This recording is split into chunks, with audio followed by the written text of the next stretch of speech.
So sa vlog natin ngayon mga sangkay, makikita ng dalawang mga mata ninyo ang katakot-takot na nangyayari ngayon sa ating bansa dahil po sa walang tigil na pag-ulan.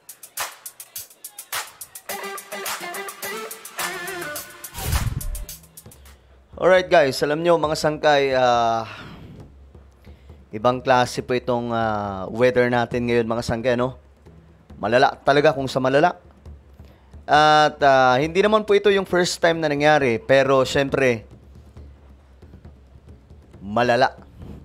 Yun po yung word na masasabi po natin. Hindi first time na nangyari mga sangkay, pero malala. Nangyari na po ito last year.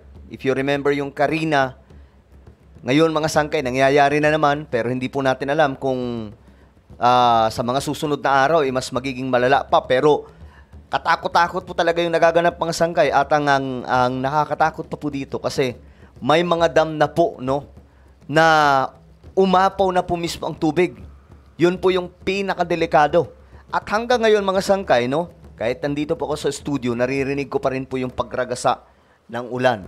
Well, pag-usapan po natin yan, pero bago tayo magtuloy-tuloy, paki-subscribe po muna yung ating YouTube channel. Tayo po ay 1.53 million subscribers na. Sa mga hindi pa po dyan nakakapag-subscribe at gustong mapabilang sa dumaraming mga solid sangkay, makikita nyo po yung subscribe button. Sa baba ng video na to, i-click nyo lamang po yung subscribe, i-click ang bell at i-click nyo po yung all. Sa mga nanonood po sa Facebook, i-follow nyo po yung ating Facebook page. Alright guys, eto na nga po.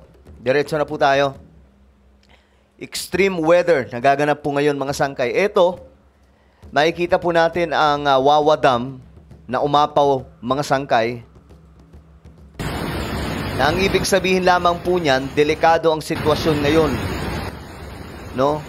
Delikado ang sitwasyon ng maraming mga malalapit na lugar sapagkat ito ay talagang namang magdudulot ng matinding baha. At ngayon nga po mga sangkay, nangyayari na. No? Tingnan po ninyo kung gaano kalakas yan. Ito yung isang Wawa Dam. May mas malaki pa po dito mga sangkay, umapaw na rin po yung Upper Wawa Dam. Mamaya ipapakita ko po sa inyo. So talagang ang tama nito ay matindi mga sangkay, especially sa Metro Manila. Tingnan nyo yan, kung gaano kalala. Grabe itong baha na to. Kaya importante po talaga na maging handa mga sangkay, no? Ngayon, ito ang balita tungkol po sa mga dam na umapaw na nga po. Dahil umapaw na ang ilang dam dahil sa walang tigil na ulan.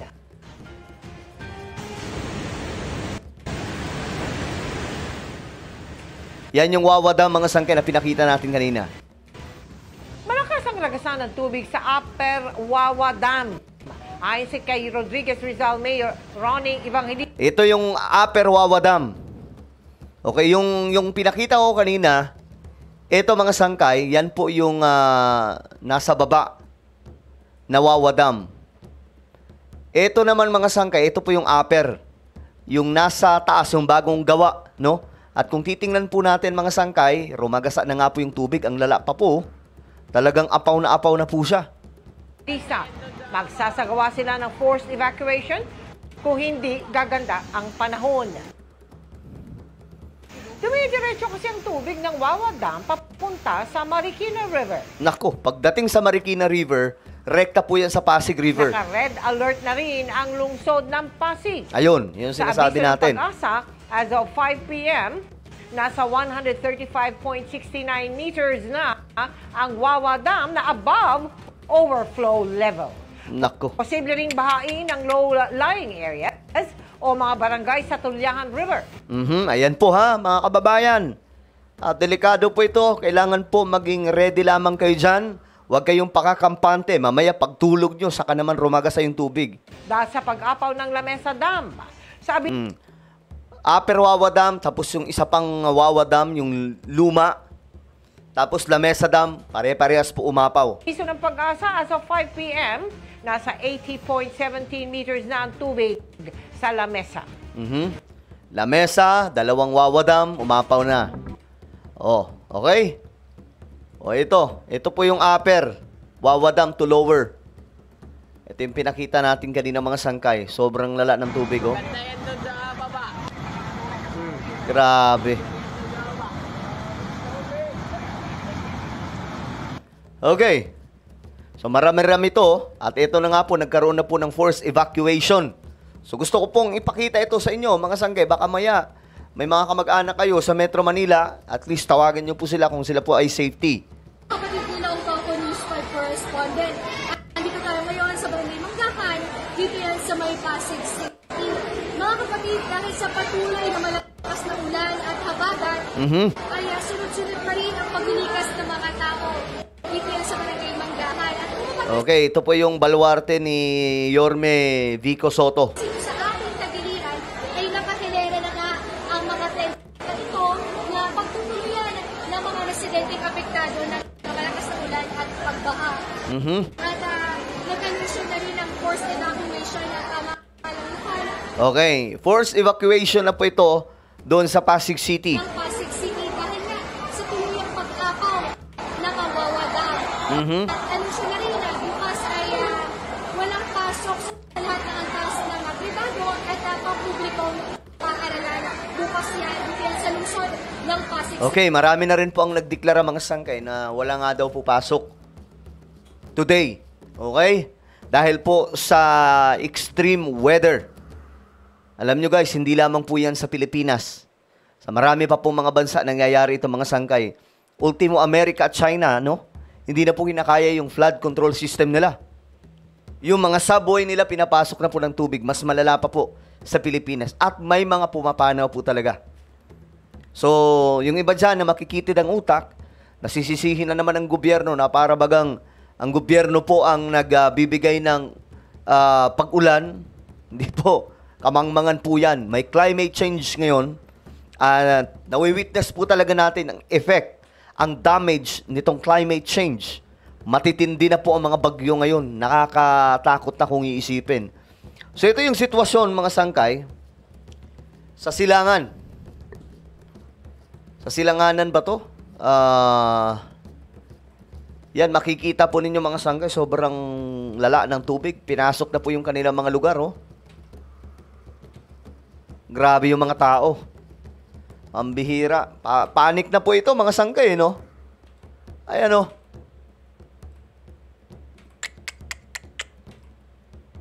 Oh my goodness. Ito naman, sa Valenzuela naman po ito, mga sangkay. Ayan po, tingnan po ninyo.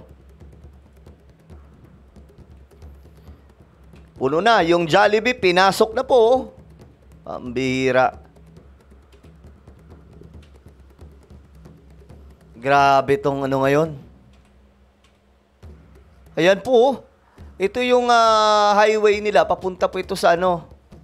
Malanday po ata mga sangkay. Tingnan nyo. Punong-puno ng tubig. Para na pong dagat o para na pong ilog. Malalim to. Ito naman. Saan ba to? Sa Novaliches. Ito mga sangkay. Tingnan po natin. Grabe. Kita nyo? Grabe po itong mga pagbaang ngayon, mga pag-ulan, mga sangkay. Malala po talaga. Ito naman. Saan ba to, mga sangkay? Okay.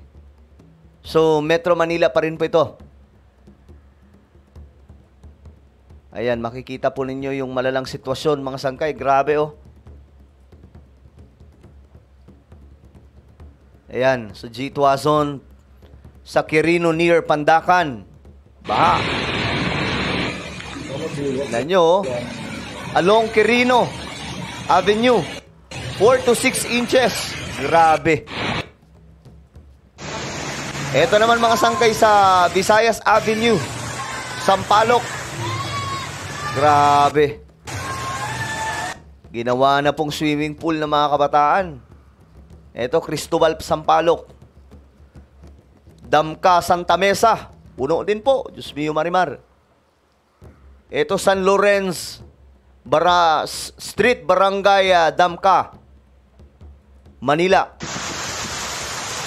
Vimapa, near Magsaysay. Puno din po. So, halos buong Metro Manila to, mga sangkay. Espanya, puno din. Grabe yung Espanya, oh. Alam mo ilog eh. De La Fuente, G. Tuazon. Okay. Ito naman mga sangkay sa may Quirino Highway. Sa may SM Novaliches. Tignan po ninyo ang sitwasyon na yan mga sangkay. Oh. Wala. Hindi ka na makakapasok. Walang tigil yung ulan, oh. Tubig na. Ayan na yung motor. Wow, taray. Anong motor yan? Dahil bukas.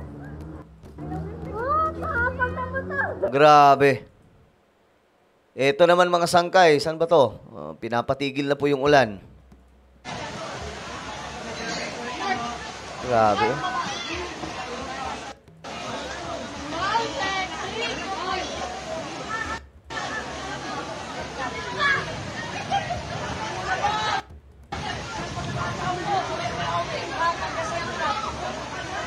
Grabe na tong ganap mga sangkay. Okay, ito naman sa Malabon. Matik yan pag Malabon. Bahala. Mabilis na bumaha po dyan eh. Okray. Grabe, punong-puno na po. Oh.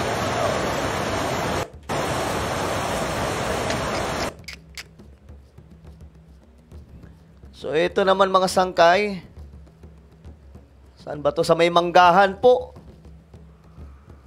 So, sa Metro Manila pa rin po ito. Ayan, oh. Kita nyo mga sangkay yung ano ba to? Skyway ba yan o ano? Punong-puno ng tubig. Ayan po, motor, nakalubog na.